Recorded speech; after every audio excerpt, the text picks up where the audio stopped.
नमस्कार। आज हम एक बहुत ही शक्तिशाली निबंध के विचारों को समझने वाले हैं। ये निबंध एक बहुत ही बुनियादी सवाल उठाता है। क्या किसी सभ्यता की महानता उसकी भौतिक प्रगति में है या असली ताकत आध्यात्मिक कल्याण में छिपी होती है? तो चलिए इस दिलचस्प विचार की गहराई में चलते हैं। तो बात शुरू होती है एक बड़े सवाल से। एक ऐसा सवाल जो सदियों से इतिहासकारों को परेशान करता आया है। रोम, ग्रीस और मिस्र जैसी महान सभ्यताएं आखिर ढह क्यों गईं? सोचने वाली बात है। क्या ऐसा हो सकता है कि उनके पतन के बीज उनकी अपनी ही महानता में छिपे हुए थे? और यही सवाल इस पूरे निबंध का कोर है। और इसका जो जवाब ये निबंध देता है, वो काफी हैरान करने वाला है। लेखक का तर्क है कि जहां दूसरे बड़े बड़े साम्राज्य मिट गए, वहीं भारत अचल रहता है और यही उसकी महिमा है। मतलब आइडिया ये है कि ये जो स्थिरता है, ये जो ठहराव है, असल में वही उसकी सबसे बड़ी ताकत है। तो इस पूरे विचार को अच्छे से समझने के लिए हम इसे 5 हिस्सों में देखेंगे।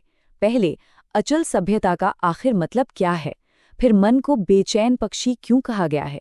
इसके बाद हम प्रोग्रेस के 2 बिल्कुल अलग-अलग रास्तों को कंपेयर करेंगे। फिर मटीरियलिज्म पर राइटर का क्या कहना है वो जानेंगे, और आखिर में कल्चर से जुड़े रहने की जो सलाह दी गई है उस पर बात करेंगे। ठीक है, तो चलिए पहले हिस्से से शुरू करते हैं। एक अचल सभ्यता होना, इसका असल में मतलब क्या है? राइटर यहाँ सिविलाइजेशन की मतलब सभ्यता की एक बहुत ही यूनिक डेफिनेशन से शुरुआत करते हैं। उनके लिए सभ्यता का मतलब ऊंची ऊंची इमारतें या टेक्नोलॉजी नहीं है, बल्कि ये है आचरण की वो पद्धति जो मनुष्य को कर्तव्य का मार्ग दिखाती है। यानी कि पूरा का पूरा फोकस मॉरल रिस्पॉन्सिबिलिटी पर है, मटीरियल अचीवमेंट्स पर नहीं। तो आर्ग्यूमेंट का कोर ये है कि जहां बड़ी बड़ी एम्पायर्स खत्म हो गईं, वहीं भारत की फाउंडेशन, उसकी नींव एकदम मजबूत रही, और इसी स्टेबिलिटी को हमारी आशा का सबसे बड़ा सहारा कहा गया है। सोचिए, आज की दुनिया में जहां हर कोई चेंज और इनोवेशन के पीछे भाग रहा है, ये आइडिया के ना बदलना भी एक स्ट्रेंथ हो सकती है। काफी रैडिकल लगता है ना? चलिए अब एक बहुत पावरफुल मेटाफर की बात करते हैं, जिसका यूज राइटर ने ह्यूमन डिजायर और हैप्पीनेस के बारे में एक गहरी बात समझाने के लिए किया है। हम देखते हैं कि मन एक बेचैन पक्षी है। जितना अधिक इसे मिलता है, उतना ही अधिक यह चाहता है, और फिर भी असंतुष्ट रहता है। वाओ, क्या पावरफुल इमेज है! ये बस यही बताता है कि हमारी इच्छाएं बाय नेचर कभी पूरी नहीं हो सकती। तो ये मेटाफर हमें क्या सिखाता है? बेसिकली यही कि हैप्पीनेस एक मेंटल कंडीशन है, मन की एक स्टेट जो बाहरी चीजों पर डिपेंड नहीं करती। अपनी हर इच्छा के पीछे भागना एक ट्रैप है, एक जाल है। तभी तो अक्सर ऐसा देखा जाता है कि अमीर लोग दुखी हैं और गरीब लोग खुश। कहने का मतलब है कि असली खुशी अंदर से आती है। और यहीं से हम इस एनालिसिस के कोर पर आते हैं, जीने के 2 बिल्कुल अलग-अलग तरीकों का एक डायरेक्ट कंपैरिजन। और यहाँ पर वो गहरा फर्क साफ दिखाई देता है।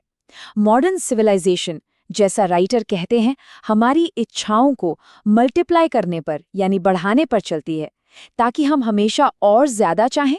दूसरी तरफ इंडियन सिविलाइजेशन इन इच्छाओं को रिस्ट्रिक्ट करने पर यानी सीमित करने पर फोकस करती है। एक मटीरियलिज्म को पूछता है तो दूसरा बिलीफ इन गॉड पर आधारित है। ये एक तरह से हमारे अंदर के पशु को खुश करने और हमारे मॉरल सेल्फ को ऊपर उठाने के बीच की लड़ाई है। लेकिन सवाल ये है कि हमारे पूर्वजों ने जानबूझकर इस मटीरियलिस्टिक रास्ते को क्यों नहीं अपनाया? राइटर के हिसाब से क्योंकि वो जानते थे कि ये रास्ता कहाँ जाकर खत्म होगा। उन्होंने मशीन्स को रिजेक्ट किया। उन्हें डर था कि हम उनके गुलाम बन जाएंगे और अपना मॉरल फाइबर खो देंगे। बड़े शहरों को एक जाल और बेकार का बोझ समझा गया। उनके लिए असली खुशी शहरों की भागदौड़ में नहीं थी, बल्कि छोटे गांवों की सिंप्लिसिटी में थी, अपने हाथ पैर से की गई मेहनत के सैटिस्फैक्शन में थी। तो फिर इस वेस्टर्न मटेरियलिस्टिक रास्ते पर फाइनल वर्डिक्ट क्या है? चलिए देखते हैं। लेकिन अपना फाइनल वर्डिक्ट देने से पहले राइटर एक बहुत जरूरी बात क्लियर करते हैं। मैं पश्चिम से नफरत करने वाला नहीं हूं। ये दिखाता है कि उनका क्रिटिसिज्म नफरत से नहीं, बल्कि एक डीप थिंकिंग से आ रहा है। वो ये भी मानते हैं कि पश्चिम से बहुत कुछ सीखा है और उसके लिए वो थैंकफुल भी हैं, पर एक लेसन ऐसा है जो सबसे ऊपर है। और वो लेसन है कि हमें हर कीमत पर इससे बचना चाहिए। What a twist! मतलब राइटर के हिसाब से वेस्ट से सीखने वाली सबसे बड़ी बात यही है कि उसके रास्ते पे नहीं चलना है।